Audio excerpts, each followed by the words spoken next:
Good morning students, welcome to the class. अभी हम air पढ़ रहे थे और आज हम एयर वाला चैप्टर जो है वो कंप्लीट करेंगे। हमने इसमें क्या पढ़ लिया था? हमने इसमें पढ़ा था वेदर एंड क्लाइमेट में difference, temperature of the atmosphere, various layers of the atmosphere and composition of atmosphere. Okay, तो अब एयर प्रेशर जो नेक्स्ट हेडिंग थी हमारी, हमने टेम्परेचर के बाद जो हमें पढ़ना है इट इज़ एयर प्रेशर। आप सभी को पता है कि हमारे ऊपर एयर जो होती है वो एक प्रेशर डालती है, लेकिन हमारी जो बॉडी होती है वो उस पर काउंटर प्रेशर डालती है। काउंटर प्रेशर मतलब हमारी बॉडी का भी उस पर कोई प्रेशर लगता है, क्योंकि हमारी बॉडी के अंदर भी मास है। मास मतलब मीट वाला नहीं, हमारी बॉडी के अंदर भी वेट है, मास है, तो हमारी बॉडी भी कुछ प्रेशर डालती है और जितनी भी हमारे आसपास एयर है वो भी हमारी बॉडी पे कुछ प्रेशर डालती है।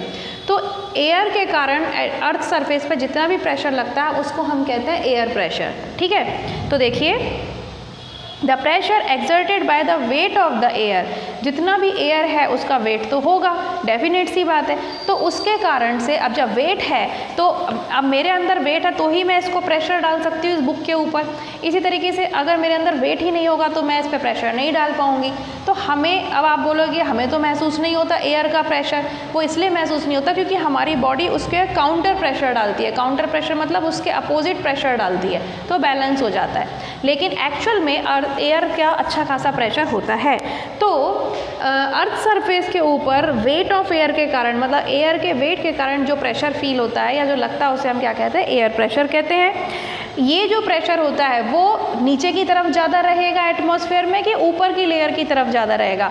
अब आप अगर थोड़ा सोचो तो हमने पढ़ा था कि जो लेयर्स होती हैं एटमॉस्फेयर की, troposphere, stratosphere, mesosphere, ionosphere, exosphere, तो हमने पढ़ा था कि जैसे जैसे हम ऊपर की लेयर्स में बढ़ते जाते हैं एयर की डेंसिटी कम होती जाती है, वहाँ पर इतना घनी एयर नहीं होती है। सबसे ज़्यादा डेंस एयर क्या होती है?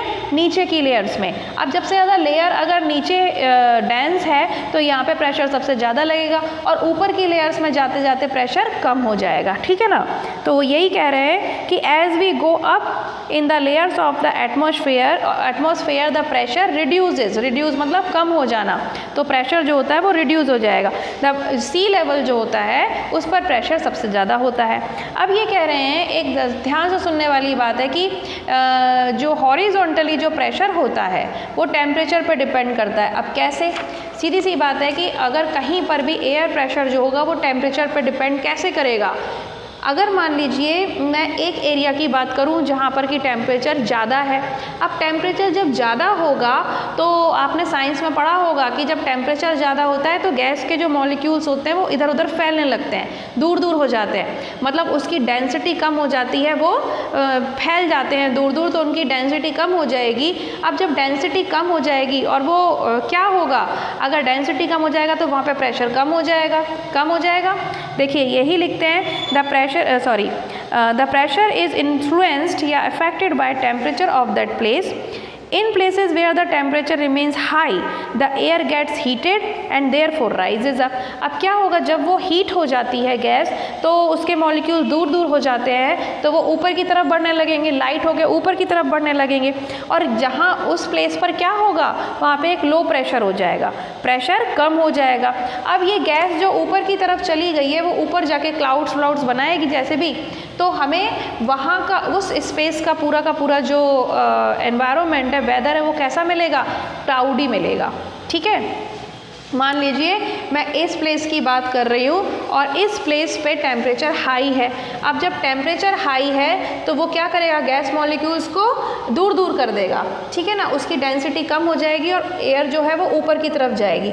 जब ऊपर की तरफ एयर जाएगी गर्म होके तो यहाँ पर इकट्ठी होगी, तो यहाँ पे हमें क्लाउड्स मिल जाएंगे, क्लाउडी वेदर होगा। ठीक है, और यहाँ की जो एयर थी नीचे की वो ऊपर चली गई, तो यहाँ पे जो हमें एरिया मिलेगा वो लो प्रेशर का एरिया मिलेगा। ठीक है, ये चीज़ आपको ध्यान में रखनी है। टेम्परेचर के कारण ऐसा होता है, टेम्परेचर अगर इंक्रीज्ड है यानी कि ज़्यादा है।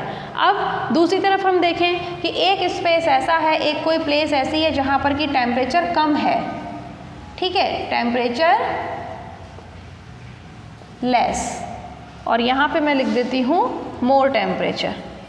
ठीक है ना? यहाँ पे और यहाँ पे जो टेम्परेचर है वो कम है, तो क्या होगा, जो हवा होगी, जो एयर होगी वो डेंस रहेगी, वो ऊपर की तरफ बढ़ेगी नहीं। तो यहाँ पर जब डेंस होगी हवा तो डेंस एयर होगी, हाई प्रेशर होगा, ठीक। और यहाँ पे क्या होगी, लेस डेंस एयर होगी। अब जब यहाँ पर डेंस एयर है तो ऊपर तो जा ही नहीं रही हवा, तो यहाँ का जो क्लाइमेट होगा, यहाँ का जो वेदर होगा वो कैसा होगा, clear sky, clear sky, sunny, ठीक है, no without clouds, without clouds, getting. So ये जो होता है वो हाई प्रेशर एरिया कहलाएगा, ये लो प्रेशर एरिया कहलाएगा।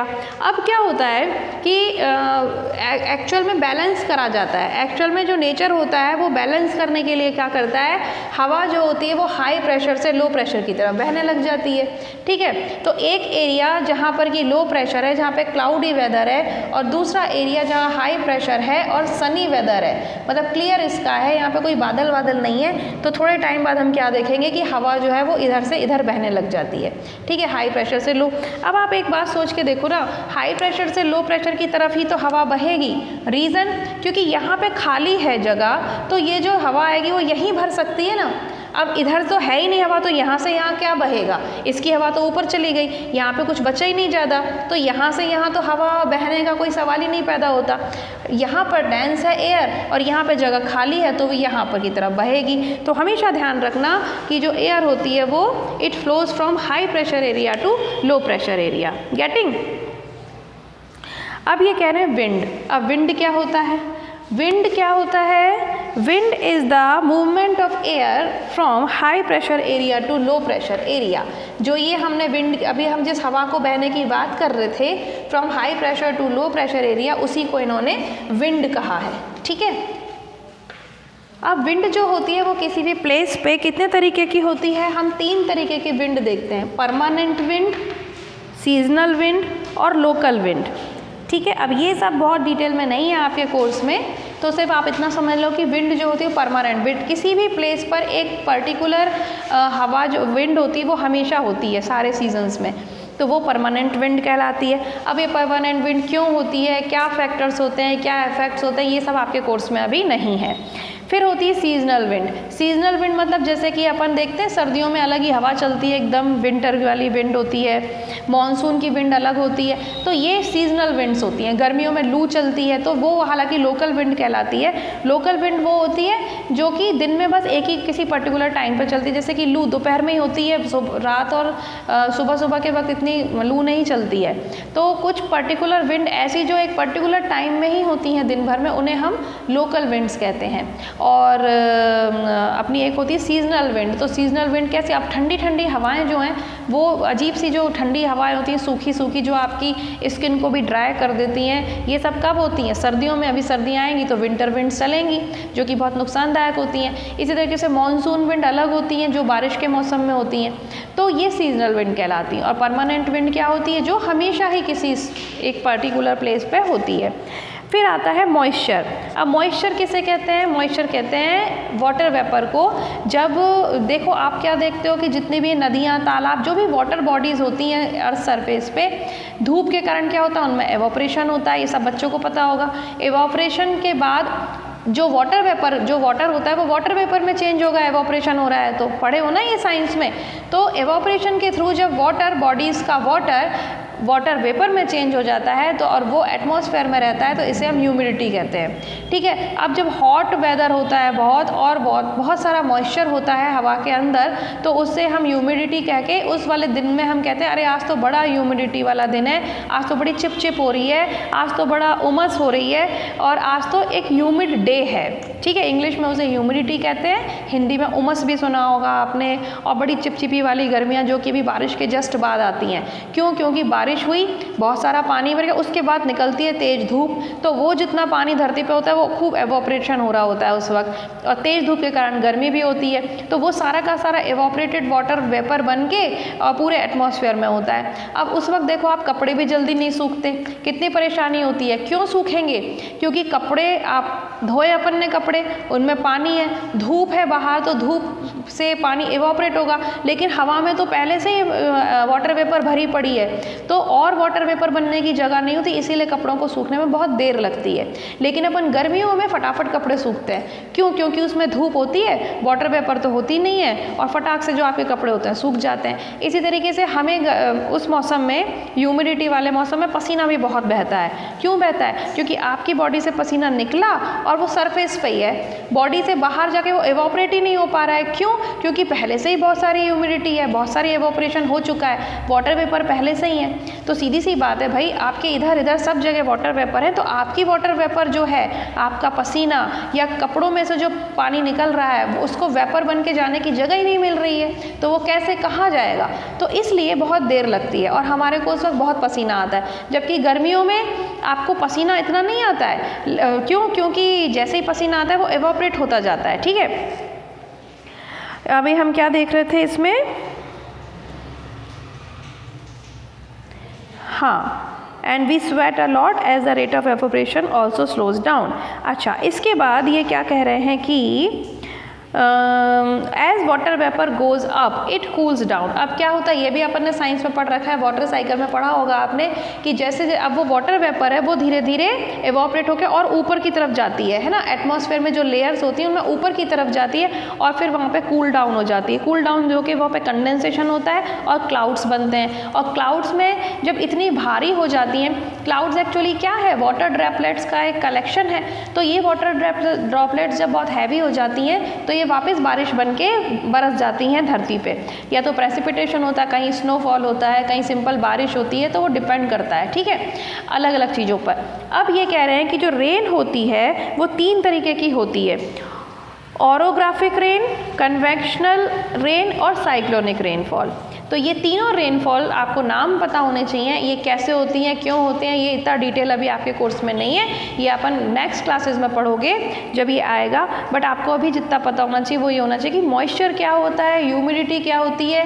ह्यूमिडिटी जब ज़्यादा होती है मौसम में तो हमें कैसा फील होता है, कपड़े क्यों देर से सूखते हैं और हमें पसीना क्यों ज़्यादा आता है। So this was in our course. अब ये चैप्टर होता है कंप्लीट। ठीक है, तो इसको एक बार वापस सब बच्चे रीड कर लेना घर पे, कहीं प्रॉब्लम हो यू कैन आस्क मी, और कल तक या शाम तक जब भी होगा मैं इसकी PDF आपको प्रोवाइड कर दूँगी। ठीक है, पर अगर कुछ बच्चे ऐसा कर रहे हैं कि सिर्फ PDF में काम करके उसको रटते जा रहे हैं, याद करते जा रहे हैं, तो I can't explain and I can't imagine how is it possible, क्योंकि बिना कुछ समझे आप पता नहीं कैसे याद करते हो। बट अगर ऐसा कर रहे हो तो बहुत गलत है, ना तो आपके मार्क्स अच्छे आने वाले हैं, ना आपको कोई नॉलेज होने वाली है।